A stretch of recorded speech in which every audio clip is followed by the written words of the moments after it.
Hello mga kamangan, kumusta po kayong lahat?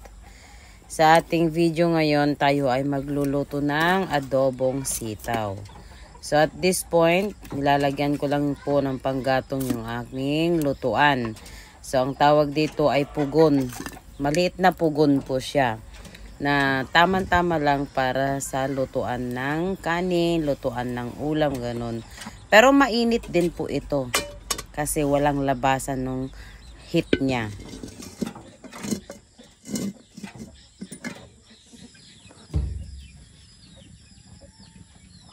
Manteka ng baboy.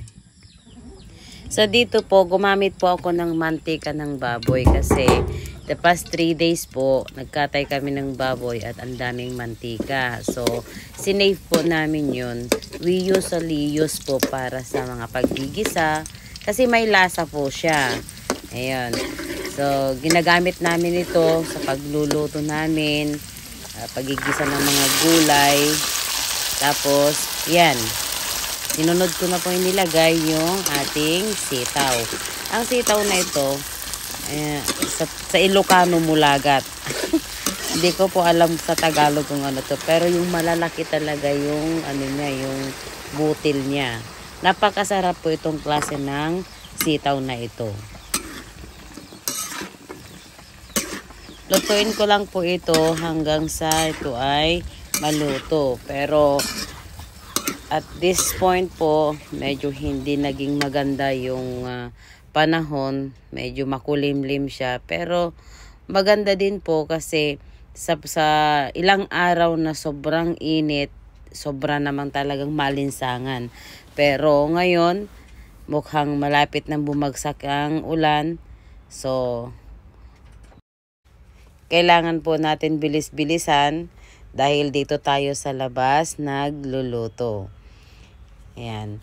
Gumagamit kami ng pugon or panggatong. Nagluluto kami sa ganitong paraan para po kami makasave sa gasol kasi sobrang mahal po dito yung gas. Pero po nakakatuwa na kapag once in a while ganito yung sitwasyon, ganito yung weather. Kasi alam mo yung pag ganyan malamig, ibig sabihin. Yan. Tapos eto na. At kumukulo na yung ating sitaw. So kailangan ko lang siyang halu-haluin para maluto po yung mga nasa ibabaw. Naglagay na rin po ako dito ng toyo, tinimplahan ko na rin po, at gumamit na rin po ako ng ibang seasoning para magkaroon po ng lasa yung ating ulam.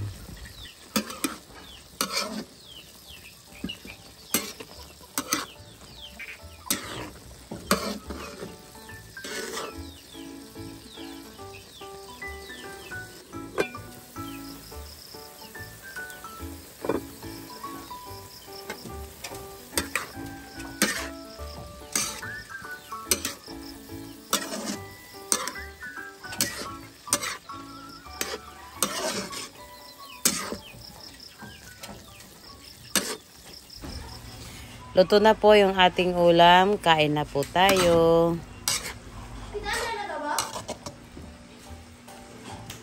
Hindi.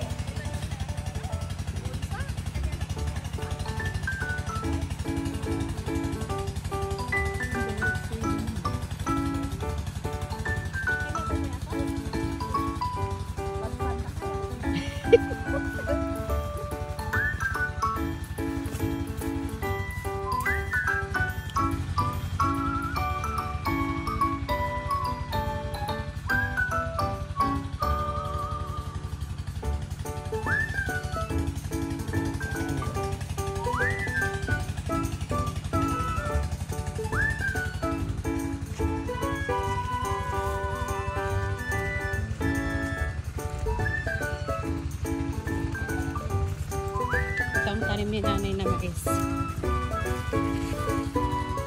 Sa tuwing tumatawag ako, nagtatanim siya ng mais.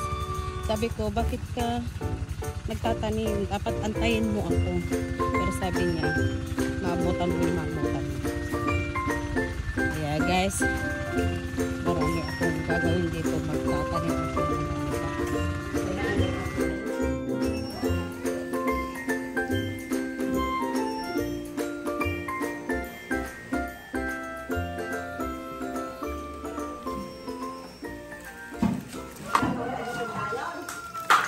Iga naman ako kung matinag ah.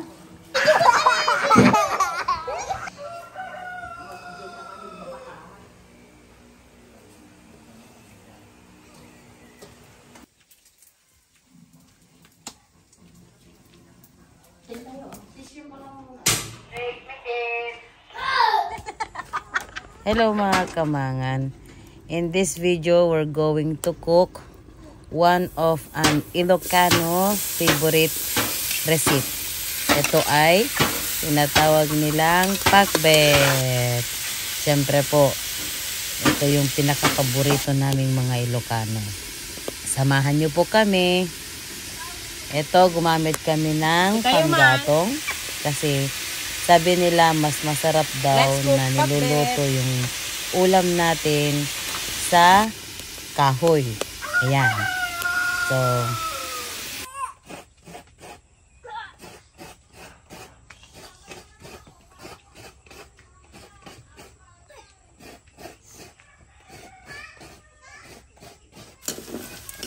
at ito na po, naluto na yung ating karne. Isusunod naman na po natin ilalagay yung bawang at saka sibuyas. Yan. Pagkatapos, pag medyo luto na, ilalagay na rin natin yung ating kalabasa. Pagkatapos, pag okay na, idadagdag na rin natin yung other vegetables natin. So, nandyan po yung ampalaya, talong,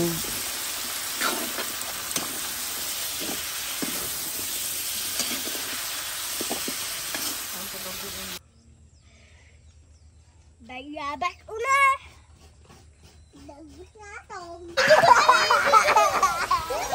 Ngayon naman po maglalagay na tayo ng bagoong. Ang ginamit namin dito ay bagoong halubaybay.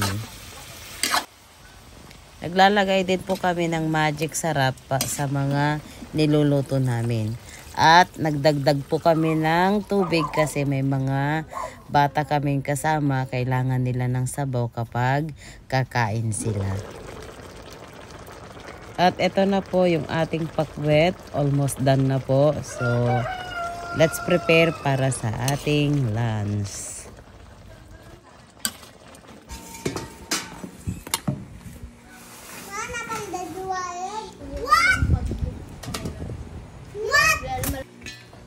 Ang atin pong pakbet ay luto na. Kain na po tayo. Thanks for watching and don't forget to subscribe.